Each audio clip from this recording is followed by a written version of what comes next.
क्या आप कभी इमेजिन कर सकते हो अमेरिका के फिफ्थ जनरेशन फाइटर जेट में जो फीचर नहीं है वो भारत डालने जा रहा है। जी हाँ, आपने बिल्कुल ठीक सुना। पहली बार एक ऐसा कमाल का इंटरनल फ्यूल टैंक हम इसमें डालने जा रहे हैं जिससे इसकी रेंज ऑलमोस्ट दुगनी हो सकती है। और अमेरिका देखकर डेफिनेटली इसको जेलस होगा। आखिरकार ये क्या पूरी बात है, मैं आपको आगे इस वीडियो बताऊंगा।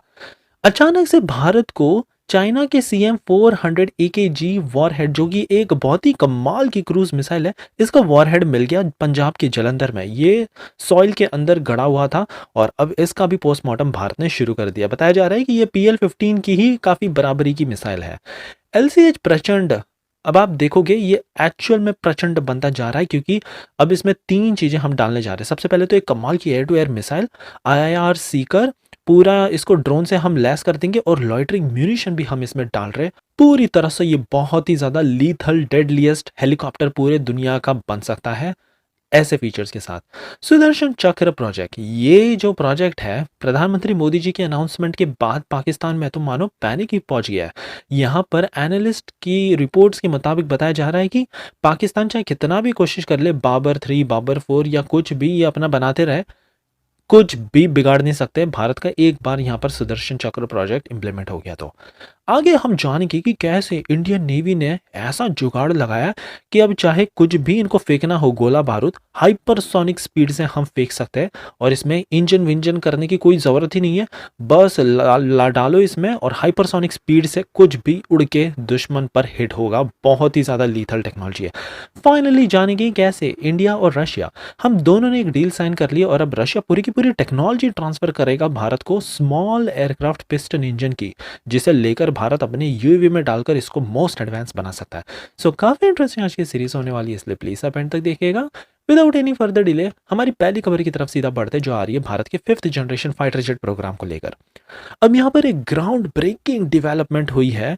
रिसेंटली कुछ विजुअल तस्वीरें निकल कर आई है। बताया जा रहा है कि हमने इंटरनल फ्यूल टैंक की कैपेसिटी दुगनी कर दी है और ये जो फीचर है F-35 जो अमेरिका का most advance fifth generation fighter jet है, इसमें तक नहीं है।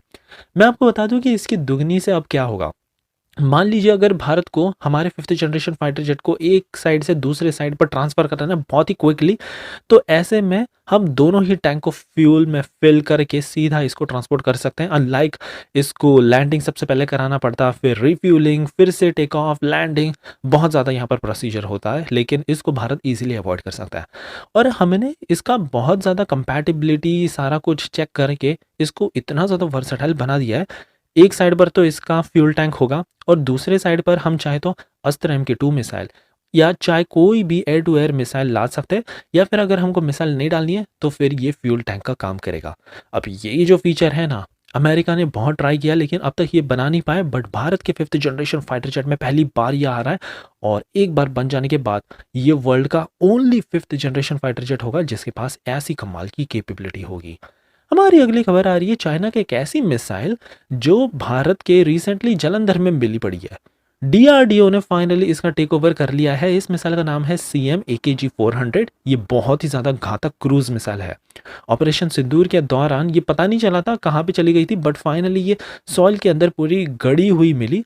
इसका पूरा अच्छे से हमने निकाल कर अब DRDO की लैबोरेटरी में भेज दिया है।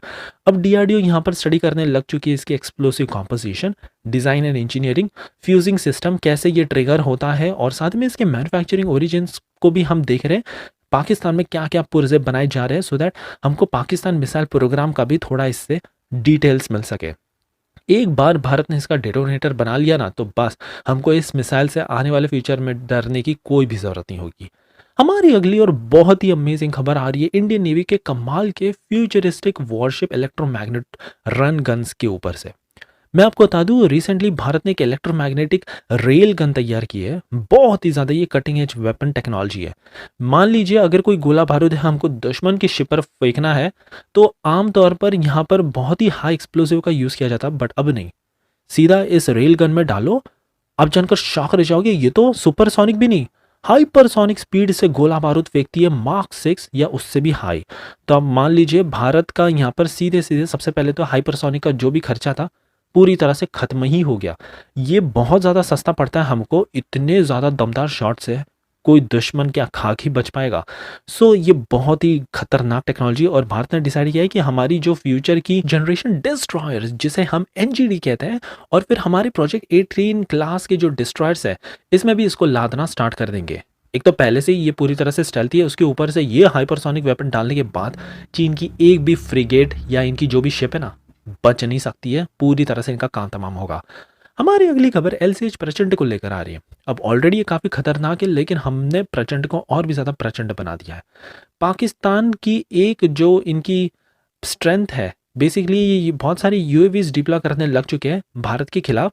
ये हमारी जो भी मूवमेंट है इसकी बारीकी से निगरानी रख रहे हैं, और साथ ही में इनके कुछ यूएवी ये छोटे मोटे पेलोड को भी फायर कर सकते हैं। तो बस इंडियन आर्मी ने डिसाइड किया है कि हमारा जो एलसीएच प्रचंड है ना, इसमें सबसे पहले तो हम एक एयर टू एयर मिसाइल डालने जा रहे हैं। इसके अलावा हम एक लॉइटरिंग म्यूनिशन भी डालेंगे, सो दैट ये टारगेट को ढूंढ कर उसके ऊपर मंडराए, तुरंत उसके ऊपर गिर पड़े। तीसरा, हम एक यूएवी ड्रोन डालेंगे, सो दैट ये जानकारी ऊपर से हमको ईजिली देता रहे, हेलीकॉप्टर में सारी जानकारी जाए और हमारी मिसाइल तुरंत उसको फायर करे। तो एक तौर से anti drone Hunter helicopter system Bharat तैयार कर रहा है।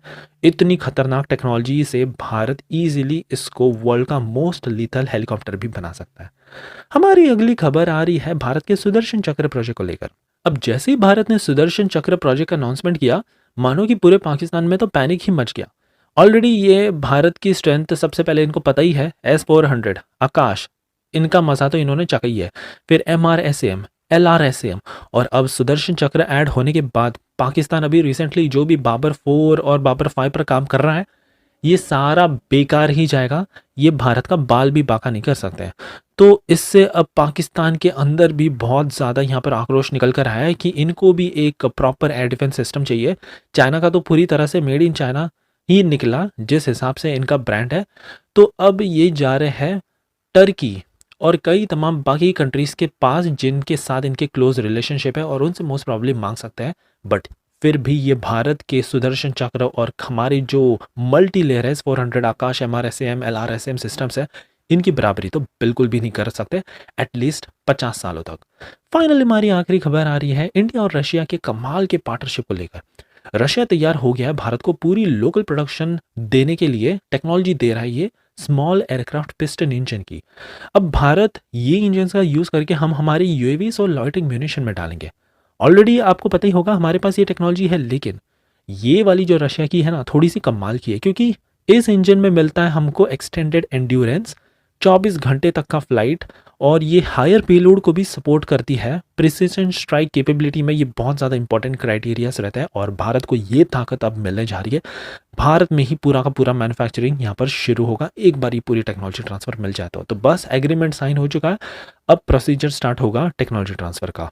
सो ये थी हमारी कमाल की न्यूज़ सीरीज। आई होप आपको आज की सीरीज पसंद आई हो, और एज यूजुअल प्लीज़ एक लाइक करना मत भूलिएगा। आप कैसे कमाल का सपोर्ट दिखाने के लिए